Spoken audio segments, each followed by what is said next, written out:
سلام طعنان نخلهم تخاتلتي يكون እንዳበልኩ ናብ ናይ ልምዓንቲ መደበይ ከኣትው ኣብ ናይ ልምዓንቲ መደበይ ደቂ ኣንስትዮ ግድን ክትሰምዖን ክትፈልጦን ዘለክን መደብ ሒዘልክን መፅእ ኣለኹ ኣብ ናይ ልምዓንቲ መደበይ ናይ ወዲ መትሎ ምልሓስን ዘስዕቦም ፀገማት ክንርኢና መደብና ናብ ብዙሓት ንክበፅሕ ላይክ ጌርኩም ጀምርዎ ነዚ ቻነል ሓደሽቲ ዝኾንኩም ሳብስክራይብ ብምግባር ዝተፈላለዩ ናይ ጥዕና ናይ ፆታዊ ርክብ ከምኡውን ናይ ሓዳር ሂወት ኢንፎርሜሽን ትረኽብሉ ቻነል ስድራ ንክትኮኑን ንክተተባብዑናን ብክብሪ ሓትት ስድራን ዝኾንኩም እንዳመስገንኩ ናብ መደበይ ክምለስ ወዲ ሰብ ካብ መዓልቲ ናብ መዓልቲ ኣብ ናይ ፆታዊ ርክብ ሂወቱ ሓደሽቲ ነገራት ንምፍጣርን ንምሙካርን ከም ዝደሊ ይፍለጥ እዩ ኣብዝሓ ግዜ ኣባና ብዙሕ ዝተጀመረ እንተዘይኮነ ኣብ ወፃኢ ሃገራት ዝፍፀሙ ብኣፍ ዝግበሩ ፆታዊ ርክብ ካብ ብልዕትን መትሎን ካብ ዝፍፀም ፆታዊ ርክብ ዝበለፀ ዕግበት ይህብ እዩ ኢሎም ይሓስቡ እዮም ቅድሚ ሕዚ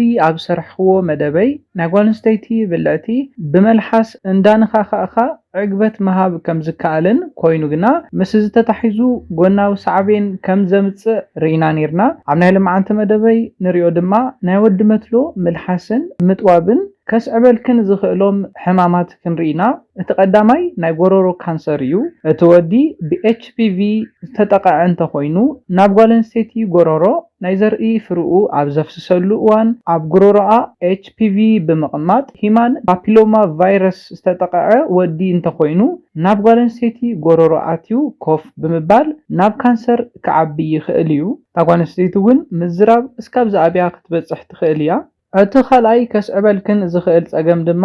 ናብ ልዑል ዝኾነ ጭንቀት ከእትወክን ይኽእል እዩ እዚ ነገር እዚ ክሕሰብ እንከሎ ደስ ዘይብል ነገር እዩ ናይ ወዲ ዘርኢ ፍረ ደስ ዘይብል ከለርን ጣዕምን ክህልዎ ይኽእል እዩ እዚ ነገር እዚ ናብ ኣፍክን ክኣቱ እንከሎ ኣባኽን ልዑል ዝኾነ ስግኣት ከስዕበልክን ይኽእል እዩ ምስ ፅሬትክን ተታሒዙ ድማ ደስ ዘይብል ስለ ዝኾነ እታ ጓል ኣንስተይቲ ኩሉ ሻዕ ንነብሳ ናይ ምውቃስን ኩሉ ሻዕ ፅሪቲ ከም ዘይኮነት ንክትሓስብ ዝገብራ እዩ እቲ ሳልሳይ ናይ ወዲ መትሎ ምልሓስን ምጥዋብን ዘለዎ ሳዕቤን ክንርኢ ከለና ከም ዝፍለጥ ነዚ ብኣፍ ዝግበር ፆታዊ ርክብ ከምቲ ካሊእ ብመትሎን ብብልዕትን ዝግበር ፆታዊ ርክብ እቲ ወዲ ኮንዶም ክጥቀም ስለ ዘይኽእል ብቐጥታ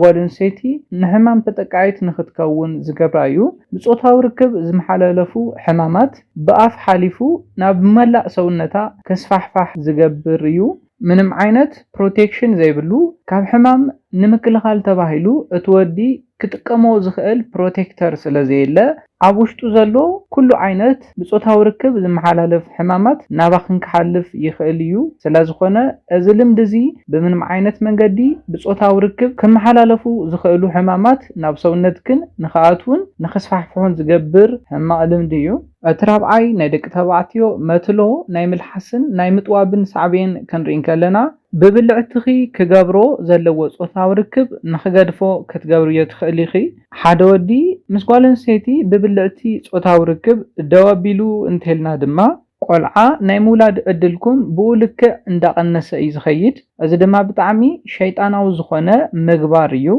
ናይ ሰብ ፍጥረት ኣብ ምድርና ንኸይባዛሕ ዝገብር ሕማቕ ልምዲ ስለ ዝኾነ ናብ ከምዚ ዓይነት ልምዲ ዝኣተኽን ደቂ ኣንስትዮ ከም ዘለኽን ይፍለጥ እዩ ስለ ዝኾነ ነዚ ልምዲ ገዲፍክን ኖርማል ዝኾነ ፆታዊ ርክብ ንኽትፍፅሙ ክሕብረልኩም ይደሊ ምስ ባህልናን ምስ ሃይማኖትናን ዘይኸይድ ሕማቕ ልምዲ ንኸይትፍፅሙ ክሕብረልኩም ይደሊ ነዚ ኢለ ናይ ልምዓንቲ መደበይ በዚ ክዛዝም ካብ ናይ ልምዓንቲ መደበይ ዝኾነ ሓድሽ ነገር ከም ዝሓስኩም ተስፋ እዩ ሓሳብ ርእቶኹም ብኮሜንት ሴክሽን ገለጹለይ መደብና ናብ ብዙሓት ደቂ ኣንስትዮ ኣሕዋትና በፂሑ ንኽመሃራሉ ላይክ ሼር ግበርዎ ብኻሊእ መደብ ብኻሊእ ሓሳብ እስካብ ንራኸብ ሰላምን ጥዕናን ኩላትና